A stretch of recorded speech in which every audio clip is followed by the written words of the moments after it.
Students life में जो stress है वो बहुत ज़्यादा बढ़ रहा है। स्ट्रेस है क्या? ये सभी लोगों पे अप्लाई होता है। You want to become something, pressure of becoming takes the form of stress. Any 3 pranayams जो आप सजेस्ट करते हैं? ऐसे तो बहुत सारे प्राणायाम हैं। प्राणायाम करने के बाद आप किसी भी मेडिटेशन टेक्निक को लेके आप मेडिटेशन कर सकते हो। बहुत आसानी से आप ध्यान में चले जाओ। Sir, what are the different techniques of meditation? Broadly speaking there are 112 techniques. ऐसी कौन सी 3 सबसे आसान मेडिटेशन टेक्निक्स है जो कि कोई भी इजीली स्टार्ट कर सकते हैं अपनी इस जर्नी को स्टार्ट करे अगर तो? देखिए, जो सबसे पहला टेक्निक है जो कि इजी है, सभी लोग करते हैं और कर सकते हैं, वो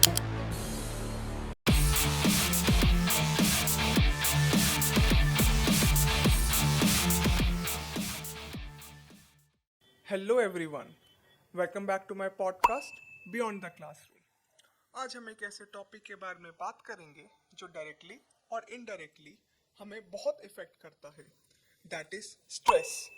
we all live in a time where students are constantly under pressure to perform, to succeed and to stay ahead from competition. चाहे वो एग्जाम्स का स्ट्रेस हो, कॉलेज प्लेसमेंट का स्ट्रेस हो, सोशल मीडिया का स्ट्रेस हो या पीयर प्रेशर का, stress comes from everywhere. But situation तब कॉम्प्लिकेट हो जाती है जब हमें लगता है स्ट्रेस बस एक लाइफ का पार्ट है और हमें इससे डील करना है। But this is not the case. आज के एपिसोड में हम स्ट्रेस को एक डिफरेंट एंगल से देखेंगे और जानेंगे कि हमें स्ट्रेस को कैसे मैनेज करना है और अपनी लाइफ को स्ट्रेस फ्री कैसे बनाना है। To discuss all these, let's welcome our today's guest mister Satyendra Kumar, who is an educator in a leading school of Delhi with over 15 plus years of experience. He is also an author of 3 books, Beyond the Wheel, The Unborn Mind, and The Silent Seeker. If you are a student, a teacher, and a parent, or just a curious mind, then watch this episode till the end because stress might not be visible, but its impact is very high. Hello sir, welcome to the beyond the classroom podcast. Thank you. So sir, जो आज का topic है, इस personally I am very much excited for this topic because ये एक ऐसा topic है जो आजकल हम सब अपनी लाइफ में एक्सपीरियंस करते हैं, बट ये टॉपिक सबसे कम डिस्कस हुआ है, that is stress management. And I have in the education domain for the past 10 years. I often visit to schools as well. And जब मैं स्टूडेंट से बात करता हूँ या उनको जब मैं ऑब्ज़र्व करता हूँ अपनी विजिट्स के दौरान, तो मेरे को ये पता चला है कि स्टूडेंट्स लाइफ में जो स्ट्रेस है वो बहुत ज़्यादा बढ़ रहा है. And in today's world, students have access to all kind of information, opportunities, and AI is there so they can search about anything at their fingertips. But उनके एंग्जाइटी लेवल्स बढ़ रहे हैं और स्टूडेंट की जो एक एज होती है, बीइंग अ कॉलेज स्टूडेंट और अ स्कूल स्टूडेंट, तो बहुत वनरेबल होती है. They have to manage their marks. उसके बाद सोशल मीडिया का आजकल बहुत प्रेशर है, फोमो क्रिएट होता है, रिलेशनशिप इश्यूज का स्ट्रेस है. So apart from degrees, apart from their marks, apart from other sports and everything, so what's that one thing which is missing in their schedule and how they can manage this stress? जब हम stress की बात करते हैं, let us address this stress not related to a particular section of people. Let us address it objectively. Stress है क्या? ये सभी लोगों पे अप्लाई होता है. स्ट्रेस मीन्स आपकी एक एग्जिस्टेंस है and you want to become something, right? Now this pressure of becoming okay takes the form of stress. मैं जो कुछ भी हूँ अभी, मैं इंजीनियर बनना चाहता हूँ, मैं डॉक्टर बनना चाहता हूँ. अब उसको पाने के लिए जितनी भी चीज़ें हैं, जो भी एफर्ट हैं, ठीक है, मुझे डालने पड़ेंगे, वो भी एक स्ट्रेस है. ठीक है, मैं वो कर पाया या नहीं कर पाया वो भी एक स्ट्रेस है। इवन इफ मैंने कर भी लिया फिर आगे का स्ट्रेस। जीवन में आप कुछ भी देखेंगे, किसी भी सिचुएशन में स्ट्रेस का मतलब यही होता है कि you are not content with yourself, you want to become something. So this becoming, the sense of becoming creates the stress. अब ये स्ट्रेस बहुत लेवल के हो सकता है। ओके। एक चीज मैं और ऐड करना चाहूँगा, जैसे कि आपने स्टूडेंट्स की बात की, स्टूडेंट्स हो या कोई भी व्यक्ति हो, एक तो उसको अपने बारे में ही नहीं पता कि मेरा सिस्टम क्या है। मैं एक सिर्फ फिजिकल बॉडी हूँ, एक माइंड हूँ। ये तो पता है कि ठीक है एक बॉडी भी है, मेरे पास माइंड है, मेरे पास थॉट्स हैं, मगर उसका जो पूरा आर्किटेक्चर है उसको नहीं पता। And due to the lack of knowledge of oneself one gets the pressure. ये रूट कॉज है प्रेशर का या स्ट्रेस का। अब बहुत लेवल होते हैं स्ट्रेस के। सर कितने लेवल होते हैं स्ट्रेस के? ऐसे तो टोटल 7 लेवल होते हैं। ओके। मगर जब हम कॉमन पीपल की बात करते हैं, लोगों की बात करते हैं, तो 5 स्ट्रेस के अंदर उनके सारे स्ट्रेस आ जाते हैं। 5 लेवल्स के अंदर 5 लेवल्स, 5 लेवल्स ऑफ स्ट्रेस। अब मैं वन बाय वन थोड़ा एक्सप्लेन करने की कोशिश करता हूँ। पहला जो स्ट्रेस है that is the physical stress. Okay. That is related to one's physical body or some physical things. Okay, if one is obese, he is stressed. If one is very thin, okay, He is also stressed. okay, he is also stressed. Okay, किसी height कम है वो stressed out है, किसी की height ज़्यादा ही है वो stressed out है। सो मेरे को लगता है यहाँ पे सोशल मीडिया भी एक बहुत बड़ा रोल प्ले करता है कि जब हम सोशल मीडिया को स्क्रॉल करते हैं, we often see our friends they going to gym और या फिर कहीं घूमने जाते हैं, दे आर पोस्टिंग पिक्चर्स, तो उससे भी एक स्ट्रेस बिल्ड होता है। उससे भी स्ट्रेस होता है क्योंकि वो भी इट इज समथिंग फिजिकल। ठीक है ना। चलो मेरी बॉडी का जो बिल्ड है जो भी है, ठीक है, और यदि मेरे फ्रेंड की अच्छी बॉडी है, ठीक है, जिम जाता है, उसने एक मेंटेन कर रखा है, ठीक है, it also creates a pressure. ठीक है। So pressure due to the physical things, तो फिजिकल प्रेशर हो गया। ठीक है। और इसके बहुत सारे आप कह सकते हैं, इसको आप बहुत बड़ा भी कर सकते हो, ठीक है, इस फिजिकलिटी को। ठीक है। But we should confine the physical stress, okay, to our own body only. Okay, right. So if you are fit, okay, body wise, okay, then most of the physical stress, okay, can be avoided. Okay, so now second level. Sir मेरे को लगता है second level पे जाने से पहले अगर हम टेक्निक्स के बारे में बात करें कि इस लेवल ऑफ स्ट्रेस को हम कैसे एलिमिनेट कर सकते हैं, एक आपने बताया कि बीइंग फिट एक हो सकता है, तो इसके अलावा भी कोई टेक्निक है? नहीं, फिजिकल लेवल पे तो आप एक्सरसाइजेस कर सकते हो, आसन कर सकते हो, योग कर सकते हो। ओके। तो आसन, योग, एक्सरसाइजेस, ठीक है, ये सब सारा ये these techniques can reduce the physical stress, ठीक है, to a great extent. Now second level का जो स्ट्रेस है, it comes from our instinctual attributes, जो नेचुरल एट्रीब्यूट्स है। जैसे नेचुरली हम क्या करते हैं, जो भी हम रिएक्ट करते हैं हमारे डेली लाइफ में, ठीक है, we react out of fear, we react out of jealousy, we react out of some likings or disliking. Okay, if you like something, you react in a particular way. If you dislike something, okay, you react in a different way. manner. Right? Absolutely. तो जो stress डर के कारण, ठीक है, jealousy के कारण, या लालच है, या लाइकिंग्स हैं, या डिसलाइकिंग्स हैं, ठीक है, इसके कारण जो स्ट्रेस आता है, ठीक है, that is the second level of stress.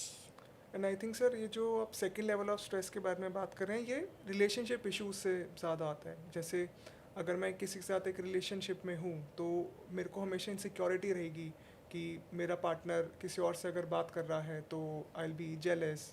तो आई थिंक ये वो लेवल ऑफ स्ट्रेस है जो स्टूडेंट्स अपनी लाइफ में एक्सपीरियंस करते हैं। बिल्कुल ओके। बिल्कुल, क्योंकि जहाँ पे भी जेलसी आती है, ठीक है, लैकिंग्स आती है, डिसलैकिंग्स आती है, एंगर आता है, एंगर ठीक है, आता है। वो सारे सेकंड लेवल ऑफ स्ट्रेस में है, ठीक है। ठीक है। ये स्ट्रेस होता क्यों है?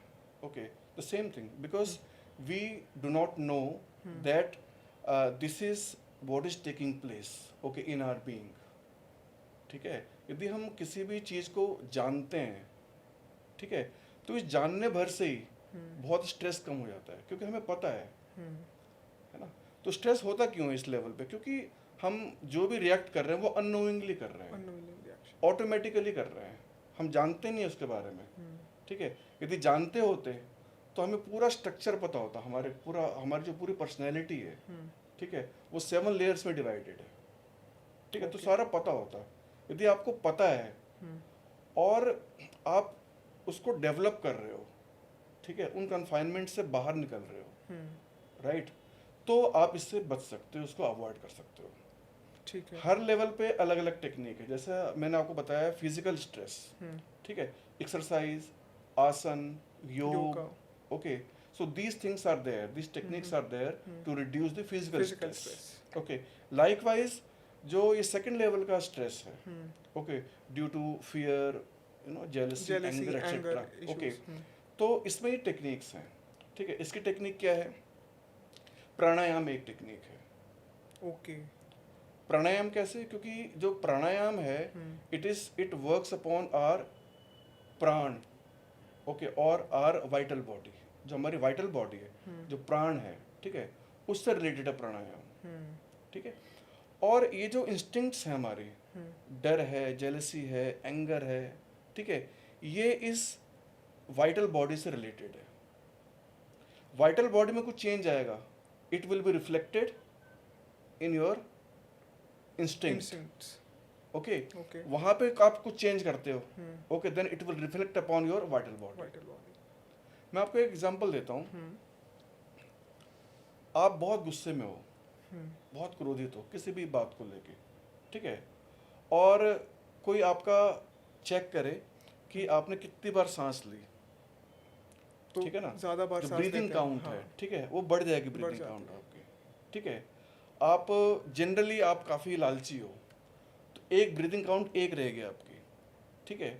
और एक व्यक्ति बिल्कुल शांत है, ज़्यादा क्रोध नहीं आता, ठीक है, कंटेंट है, ज़्यादा लालच नहीं है उसको, ठीक है, जो ज़रूरत होती है बस वही काम करता है, ज़्यादा लालच है नहीं, ज़्यादा सोच विचार नहीं करता, ठीक है, उसकी जो ब्रीदिंग काउंट होगी वो डिफरेंट होगी, उसकी कम होगी, आपकी ज़्यादा होगी, है ना।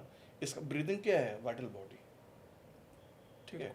तो हमें यहाँ पे वाइटल बॉडी पे काम करना पड़ेगा। और वाइटल बॉडी पे काम कैसे कर सकते हैं? प्राणायाम की बहुत सारी टेक्निक्स हैं। सर आपने प्राणायाम के बारे में बात करी, सो एनी 3 प्राणायाम्स जो आप सजेस्ट करते हैं जो हमें डेली लाइफ में करना चाहिए to reduce the second level of stress? 3 pranayama बहुत इंपॉर्टेंट है। ऐसे तो बहुत सारे प्राणायाम हैं जो मैं भी करता हूँ। जो पहला प्राणायाम है वो है नाड़ी शोधन।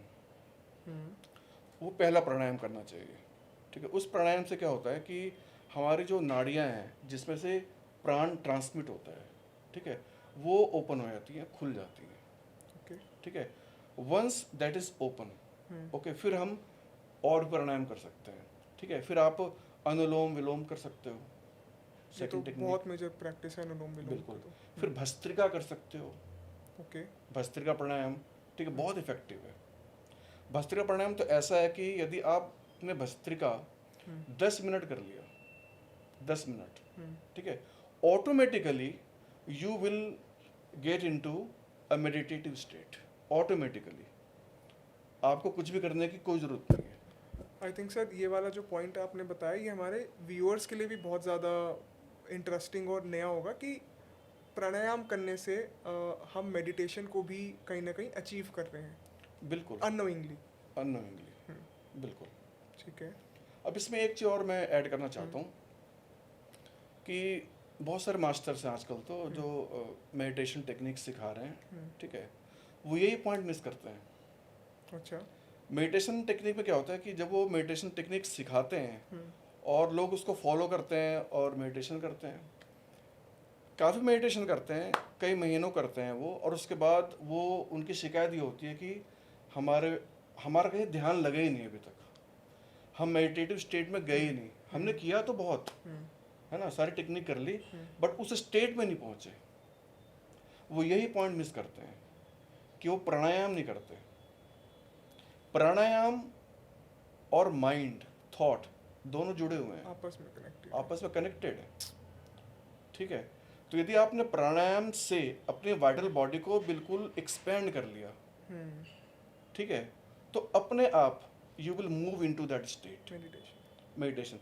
उसके बाद प्राणायाम करने के बाद आप किसी भी मेडिटेशन टेक्निक को लेके आप मेडिटेशन कर सकते हो, बहुत आसानी से आप ध्यान में चले जाओगे। ओके, ठीक है। सो आई थिंक सर बहुत अच्छे से आपने एक्सप्लेन किया first level of stress, second level of stress, फिर उनकी टेक्निक्स भी बताई। सो अब third, fourth and fifth level of stress जो आप एक्सप्लेन कर सकते हैं ऑडियंस को, और फिर हम उनको कैसे मैनेज कर सकते हैं, स्टूडेंट्स कैसे मैनेज कर सकते हैं अपनी डेली लाइफ में। थर्ड लेवल का जो स्ट्रेस है that is related to your conditioning, Okay. Right? All your conditionings is stored okay in your consciousness. जो हमारी कॉन्शियसनेस है, जैसे आपकी कॉन्शियसनेस अलग है, मेरी कॉन्शियसनेस अलग है, किसी थर्ड पर्सन के कॉन्शियसनेस अलग है, ठीक है। अलग अलग क्यों है? क्योंकि उसकी उनकी जो कंडीशनिंग है, उनके अंदर जो उनकी जो मेमोरी है वो डिफरेंट है, because you belong to a particular family, you belong to a particular society, you belong to a particular religion। तो जितनी भी कंडीशनिंग है, चाहे वो सोसाइटी से रिलेटेड हो, रिलीजन से रिलेटेड हो, ठीक है, आप जिस स्कूल में पढ़ रहे हो उससे रिलेटेड हो, ठीक है, आपकी अपनी सोच से रिलेटेड हो, जो बुक्स आप पढ़ते हो उससे रिलेटेड हो, तो हो क्या रहा है, ठीक है, आपकी कंडीशनिंग चेंज हो रही है ऑल द टाइम। तो कंडीशनिंग सबकी अलग अलग है। जिसकी कंडीशनिंग थोड़ी अच्छी है, थोड़ी प्लेजेंट है, ठीक है, उसको स्ट्रेस नहीं होगा ड्यू टू कंडीशनिंग। जिसकी कंडीशनिंग ही खराब है, हिंदी में बोलते हैं ना कि संस्कार, है ना, हमारे संस्कार ठीक नहीं है। सर अगर इसको हम रियल वर्ल्ड में कनेक्ट करते हैं तो जो थॉट से स्ट्रेस होता है, मतलब जो हम I think when we are sitting alone, तो जब हम कोई थॉट सोच रहे होते हैं, स्टूडेंट जब कोई रैंडम थॉट्स आते हैं, तो ये वो वाला स्ट्रेस है, if I am not wrong. No, thought तो एक दूसरे लेवल पे चला गया, अच्छा। ठीक है, फोर्थ लेवल पे, अच्छा। But it depends upon the conditioning. Okay. जैसी कंडीशनिंग होगी वैसे ही थॉट्स आएंगे, ठीक है ना। थॉट कहीं अलग से रैंडम नहीं आ सकते आपके पास, ठीक है। आपने जो भी पढ़ा है, जो भी सोचा है, जो भी दूसरों से ग्रहण किया है, ठीक है, वैसे ही थॉट आएंगे, है ना। अब मेरे थॉट अलग आते हैं, आपके अलग आते हैं, क्योंकि मेरी पैकिंग अलग है, मेरी कंडीशनिंग अलग है, आपकी कंडीशनिंग अलग है, ठीक है। तो थॉट उस पर डिपेंड करते हैं, बट थॉट थोड़ा सा अलग लेवल पे आ जाता है, ठीक है ना। थॉट कंडीशनिंग तो पूरा है ना, पूरा कंडीशनिंग का मतलब द होल पैकेज, ठीक है। Okay. Thought means it keeps on coming, आते रहते हैं, जाते रहते हैं। एक थॉट आया, फिर चला गया, आया, चला गया, और उसमें गैप्स भी होते हैं, बट उस गैप्स के प्रति हम अवेयर नहीं होते, okay. And this is the problem we have. तो सर थर्ड लेवल और फोर्थ लेवल समहाउ इंटरकनेक्टेड है, इंटरकनेक्टेड है। एक कंडीशनिंग पे स्ट्रेस होता है and then the fourth is the thought process पे, हाँ, जो due to the thought, due okay. To thought. Because thought में क्या होता है कि we have no control okay on our thought, okay. Conditioning पे भी कंट्रोल नहीं है, क्योंकि कंडीशनिंग तो है ही, पहले से ही है, ठीक है। पिछले जन्मों की भी कंडीशनिंग है, ठीक है। एक बच्चा पैदा होता है, ठीक है, उसके अंदर सारी चीज़ें हैं, कंडीशंस हैं, वो उनके पास। कंडीशन नहीं होती तो वो कुछ कर ही नहीं पाता, सीख ही नहीं पाता, है ना। एक बच्चा अलग है, दूसरा बच्चा बिल्कुल अलग होता है, क्योंकि कंडीशनिंग, जो पीछे कंडीशनिंग है वो अलग है, ठीक है। तो थॉट का थोड़ा सा लेवल अलग हो जाता है, ठीक है। अब दोनों में क्या है, अब मैं टेक्निक की बात कर लेता हूँ, to manage this third level हाँ, एंड कैसे फोर्थ हम लेवल मैनेज ऑफ कर स्ट्रेस। सकते हैं। ओके। थर्ड और फोर्थ में दोनों की बात कर लेता हूँ, क्योंकि दोनों की जो टेक्निक है वो एक ही है ना। दोनों की टेक्निक है being aware, okay, of your conditioning end of your thought.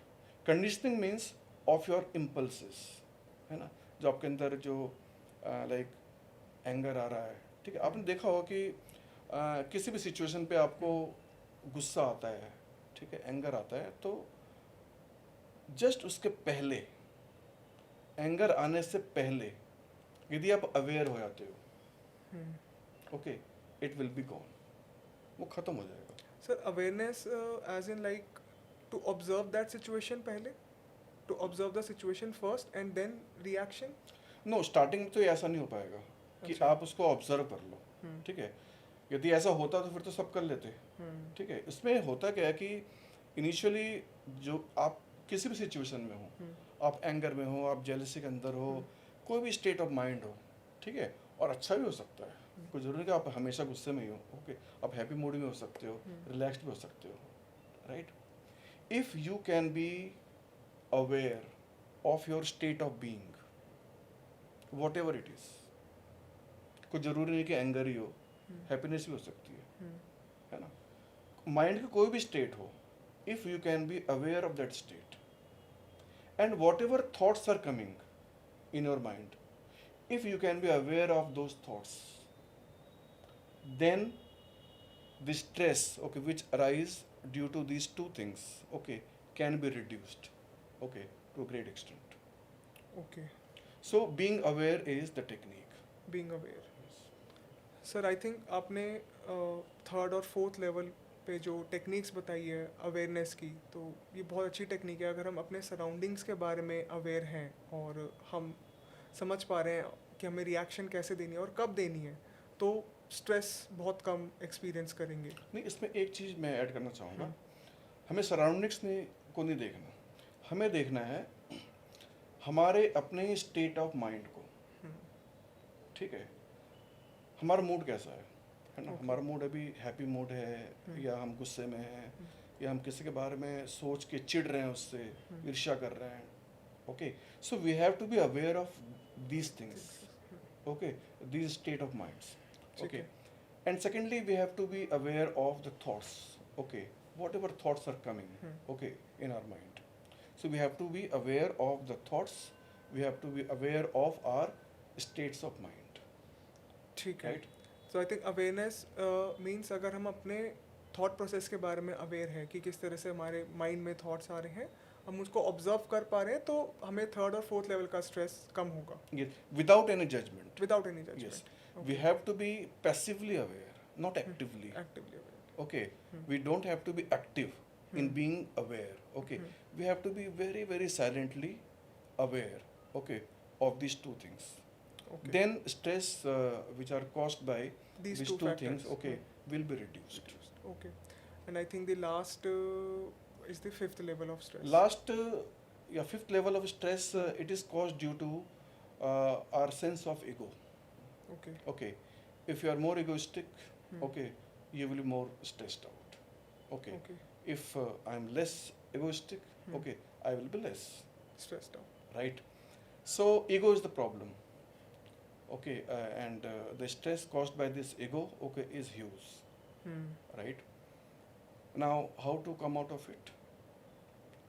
Again, aware, okay, but there is one more technique, Okay. Right. Awareness तो ऐसी चीज़ है कि आप किसी भी लेवल पर उसको एम्प्लॉय कर सकते हो, यूज़ कर सकते हो, right. Okay, if you apply your awareness, okay, even to the physical state, then also the stress caused by your physical body, okay, will be reduced to some extent. Okay, तो awareness तो एक होती है. अब हम fifth level की बात करते हैं, ईगो की बात करते हैं, तो दो टेक्निक यहाँ पे हम साथ ले सकते हैं. ठीक है. One is as much as possible, okay, we should remain silent. Okay. Okay, so silence is one technique. Okay, second is awareness. Okay, if we can be silently aware of our ego, okay, ego means you, ego means me, me is nothing but the ego, right. So if we are silently aware, okay, of our ego, then there will come a time when your ego will start dissolving. Okay, and then you will feel relaxed. Okay, so Okay. this is the technique. ठीक है. तो sir जैसे awareness we all understand and जब हम silence की आपने बात करी अभी फिफ्थ लेवल ऑफ स्ट्रेस में, तो अब साइलेंस को हम कैसे इंटरलिंक कर सकते हैं विद आवर सेल्फ? जब हम साइलेंस की बात करते हैं हम्म. तो silence does not mean the physical silence. Means we are not speaking. Okay, it does not mean that. Okay, silence means there is no thought in our mind. Okay, there are emotions, but we are aware of these emotions. Okay, internally also there is silence. Okay, outside there may be silence or there may not be silence. Okay, but internally there has to be a silence, right? So if we are silent internally, intrinsically, okay, then it means we are not in a state of reaction. And if we are not in a state of reaction, okay, it means our ego, we can be aware of that ego, right? So in order to be aware of the ego, we have to be silent internally. If internally we are not silent, you cannot be aware of the ego. You can be aware of your thoughts. There is no issue. You can be aware of your conditioning. Okay, it is easy. But it is very, very difficult to be aware of your ego. It is possible only when you are utterly silent internally. Then you can be aware, okay, of your ego. तो sir internal silence को कैसे achieve किया जाए? And आज की date में आपने भी ऑब्जर्व करा हो कि students are very egoistic these days. If you have worked hard upon being aware of your thoughts and being aware of your conditioning, okay, then by and by it will take time, okay, but there will come a time when you will be very, very silent internally, okay, right? So until you are aware of your thoughts and your conditioning, okay, you cannot be silent internally, right? Okay. So all these things take time, okay, but if you work hard, okay, on yourself, on your conditionings, on your thought process, not process, Thoughts. whatever thoughts are there, okay. So awareness is the technique, okay. From the awareness, okay, you can achieve silence. From the silence, okay, coupled with awareness, okay, you can dissolve your ego. This is the method. और sir इसमें meditation कहीं help करती है, like to increase the inner silence? Yes, अभी मैंने आपको meditation के बारे में एक चीज़ बताया था कि meditation is not successful until we do pranayama. Right. जब हम प्राणायाम करते हैं तो इससे होता क्या है कि automatically, okay, due to the pranayama, okay, we are out of our conditioning and thought से और अपने कंडीशनिंग से, ठीक है, कुछ समय के लिए हम कट ऑफ हो जाते हैं. यदि आपने अच्छी तरीके से प्राणायाम कर लिया, आप 10 मिनट भस्त्रिका कर लो, ठीक है, पहले नाड़ी शोधन करो, ठीक है, 5 मिनट अनुलोम विलोम करो, फिर 10 मिनट भस्त्रिका करो. भस्त्रिका करते 10 मिनट जब आप थक जाओगे, ठीक है, close your eyes, spine straight, okay, and you will get into your meditative state automatically, okay. Now what is meditation? Meditation means to get into a state where there is no intervention of your conditioning or your thought and even of your ego. They are not intervening in that state. Sir अभी हमने बात करी meditation and प्राणायाम के बारे में, and that was very enlightening for me as well as for the viewers as well. So sir what are the different techniques of meditation? यदि हम meditation techniques की बात करें तो बहुत सारे टेक्निक्स हैं मेडिटेशन के. Okay. But broadly speaking there are 112 techniques, 112 types of meditation. 112 techniques. Okay और भी टेक्निक्स तो बहुत ज़्यादा हैं, 112 तो कैटेगरीज हैं, ओके ठीक है ना। तो क्योंकि अलग अलग मास्टर्स ने अलग अलग टेक्निक्स दी हैं। गुरु गोरखनाथ के बारे में ये कहा जाता है कि सबसे ज़्यादा टेक्निक्स उन्होंने दी हैं मेडिटेशन की, गुरु Gorakhnath.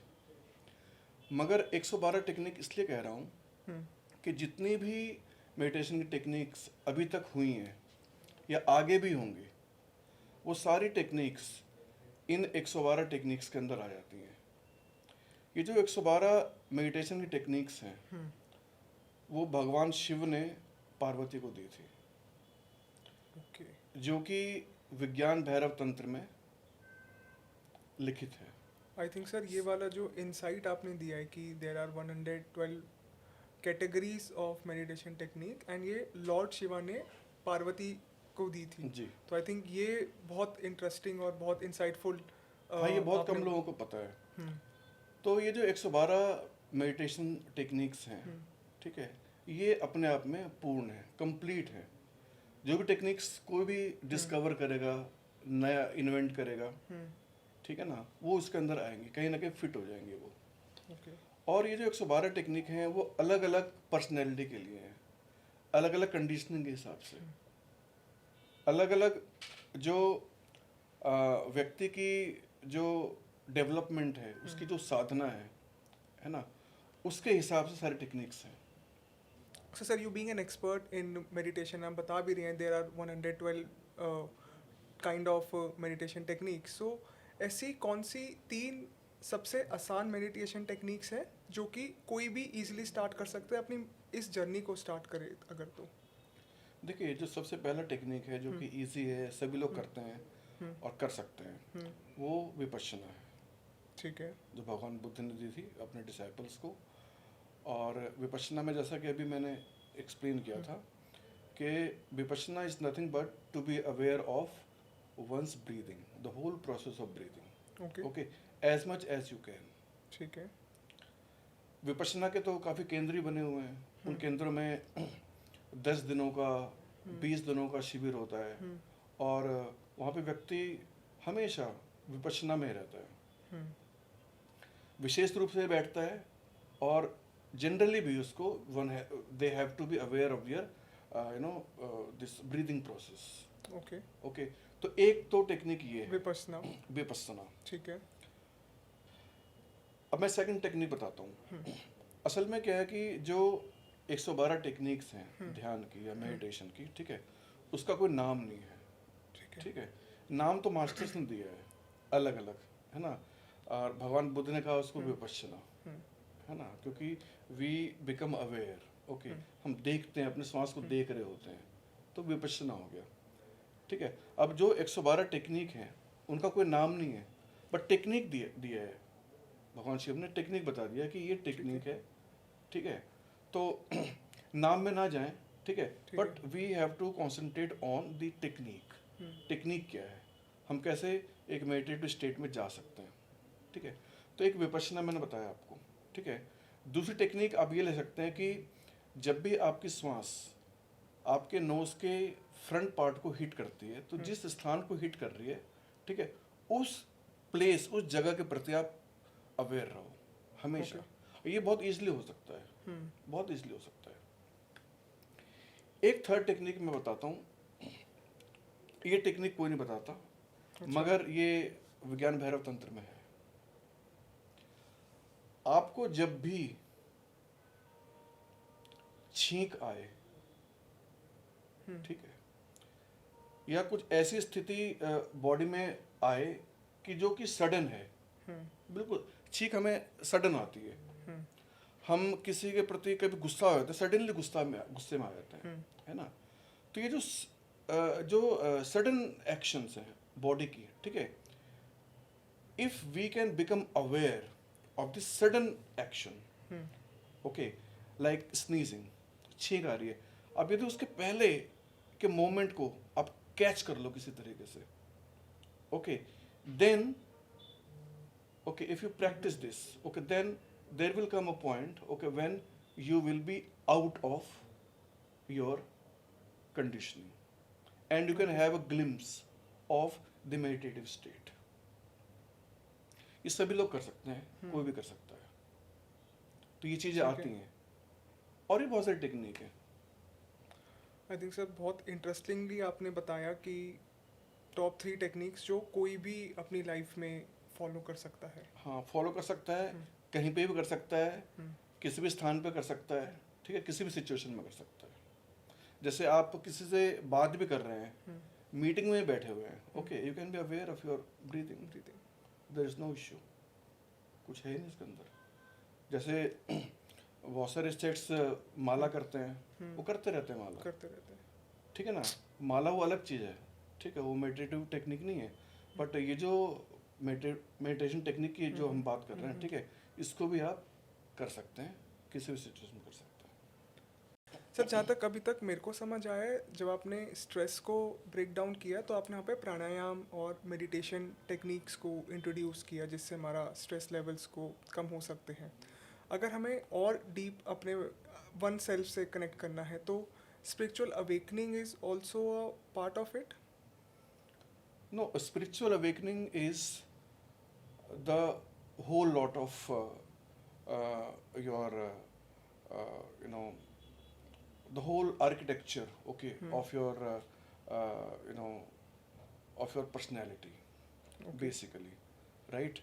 If you are aware of what is taking place, okay, at the physical level, if you are aware of your, you know, your instincts, okay, your reactions, compulsions, if you are aware of your conditioning, if you are aware of your thoughts, if you become aware of your ego, right, this awareness, okay, this awareness ultimately will dissolve all these things.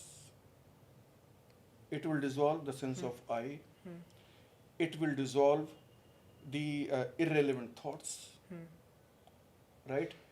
Your conditionings will not intervene in your life. Okay, so this is called spiritual awakening, right? So ultimately it is awareness, okay, which will dissolve all these types of stresses in your life, okay, which is happening, okay, in different levels. So sir, you have written 2-3 books, and according to you, like, what is the similarity between the science, recent findings of science, and spirituality? In science, there is a field called quantum mechanics. Quantum mechanics talks about the behavior of subatomic particles. And the physicists, theoretical physicists, have found that the behavior of subatomic particles, their behavior change if they are observed. If they are not observed, okay, they have one behavior. The moment they are observed, okay, their behavior changes. Now, it opens the door for the spiritualist, right? Spiritual masters have been saying that the consciousness is fundamental, okay, to the existence. There is no objective reality, but it is consciousness which produces or which manifests this objective reality. Previously, science used to say that space and time, okay, is the fundamental fabric of the whole existence, and from this everything else emerges. Even consciousness emerges, okay, from your brain. So previously it used to say that consciousness is the emergent phenomenon of the objective reality. Now they are talking conversely. Now they are saying it is consciousness which is fundamental. It is consciousness which is producing each and everything. It is consciousness which is producing physics, not vice versa. So from the recent scientific findings, okay, we can conclude that the consciousness, awareness, being witness, okay, is something fundamental to this objective reality. It is consciousness which has produced it, which has manifested the objective reality, okay, which is around us, not vice versa. Okay, so Okay. this is the recent findings of science regarding quantum mechanics.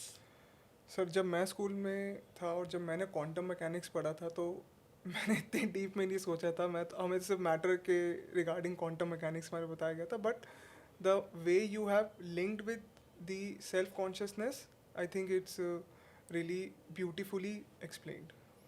सो अगर students को quantum mechanics या फिर जो आपने अभी methods को explain किया है उसके बारे में और डीप जानना है या और ज़्यादा पढ़ना है, तो कौन सी बुक्स वो रेफ़र कर सकते हैं? ऐसे तो बहुत सारे रिसोर्सेज हैं, इंटरनेट पे भी हैं, बुक्स भी काफ़ी हम्म। हैं। प्रॉब्लम स्कूल एजुकेशन में या कॉलेज एजुकेशन में ये है कि जो एजुकेटर है, जो टीचर्स हैं, okay, they themselves don't touch upon this things. जो रिसेंट फाइंडिंग्स हैं, ऐसी ऐसी फाइंडिंग्स हैं कि अब जो सारा फोकस है, ठीक है, वो कॉन्शियसनेस की तरफ जा रहा है। Now they are studying consciousness, जो साइंटिस्ट हैं वो कॉन्शियसनेस को स्टडी कर रहे हैं, न्यूरो साइंस कॉन्शियसनेस। अब वो ऑब्जेक्टिव रियलिटी को स्टडी नहीं कर रहे हैं, पहले वो उसको स्टडी कर रहे थे, अभी इसको स्टडी कर रहे हैं, because they are confident that the consciousness is something which is fundamental to the reality. अब ये सब सारी चीज़ें हैं, इसको कोई एड्रेस नहीं कर रहा। बुक्स बहुत सारी हैं, ठीक है। स्टूडेंट्स स्क्रॉडिंजर को पढ़ सकते हैं, स्टूडेंट्स ये अल्बर्ट आइंस्टीन को पढ़ सकते हैं, स्टीफन हॉकिंग को पढ़ सकते हैं, ठीक है। और जो रिसेंट में ब्रायन ग्रीन को पढ़ सकते हैं। ये कुछ नाम हैं जिनको स्टूडेंट पढ़ सकते हैं। और जो मैंने फर्स्ट बुक लिखी थी वो भी, उसमें भी बहुत सारी फाइंडिंग्स मैंने ली हैं, इंक्लूड की हैं, जो क्वांटम मैकेनिक्स की हैं, और भी बहुत सारी चीज़ें हैं उसके अंदर। तो मैंने रिलेट किया है एक्चुअली कि how physics talks about time, okay, and how spiritualist, okay, define time, right? And what can we conclude about that? Okay, so my first book was the physics, psychology, and spirit of time, beyond the veil. Beyond the way. Beyond the veil. Okay, Okay. ये book मैंने लिखी थी और इसके अंदर मैंने तीनों को पर्सपेक्टिव लिया हुआ है, ठीक है। ठीक है। The perspective of theoretical physicist, the perspective of psychologist, and the perspective of spiritualist. तो Okay. उस बुक को रेफर कर सकते हैं, बहुत कुछ मिलेगा उसमें। That's amazing. And I think अगर कोई इस फील्ड के बारे में या फिर इस स्पिरिचुअलिटी के अगेंस्ट डीप जाना चाहता है तो जो सर की बुक है बियॉन्ड द व्हील, उसको ज़रूर रेफ़र करें। Thank you sir for the amazing discussion. जहाँ तक मैं स्ट्रेस को समझता था, मैं स्ट्रेस को एक सरफेस लेवल पे समझता था कि स्ट्रेस हो रहा है तो वो किसी रीज़न की वजह से हो रहा है, बट आपने उसको हर लेवल पे ब्रेक डाउन करा कि किस लेवल के स्ट्रेस होते हैं। प्लस आपने हर टेक्निक्स के बारे में बताया कि अगर लेवल 1 का स्ट्रेस है तो उसको कैसे ऑब्जर्व करना है, फिर उस टेक्निक्स को बताया आपने, मेडिटेशन, प्राणायाम, सेल्फ अवेयरनेस। तो आई थिंक ये स्टूडेंट्स के लिए, टीचर्स के लिए बहुत इंसाइटफुल पॉडकास्ट है। और मेरे को लगता है अगर कोई भी स्टूडेंट किसी भी एक टेक्निक को अगर प्रैक्टिस करते हैं या अपनी लाइफ में इम्प्लीमेंट करते हैं, they not only come out from that stress which they are facing in life, but वो अपने रिजल्ट्स के अंदर, अपने एक्शंस के अंदर एक बहुत ट्रिमेंडस चेंज एक्सपीरियंस करेंगे। बिल्कुल। What a thought provoking episode this was. अगर आज के एपिसोड को मुझे एक लाइन में समराइज करना हो, then I will say education is not just about managing time, it's about making time meaningful. If you really like this video, then share this video with your friends and subscribe to Beyond the Classroom podcast, जहाँ हम education की boundaries से बाहर जाकर नए ideas को explore करते हैं। Thank you.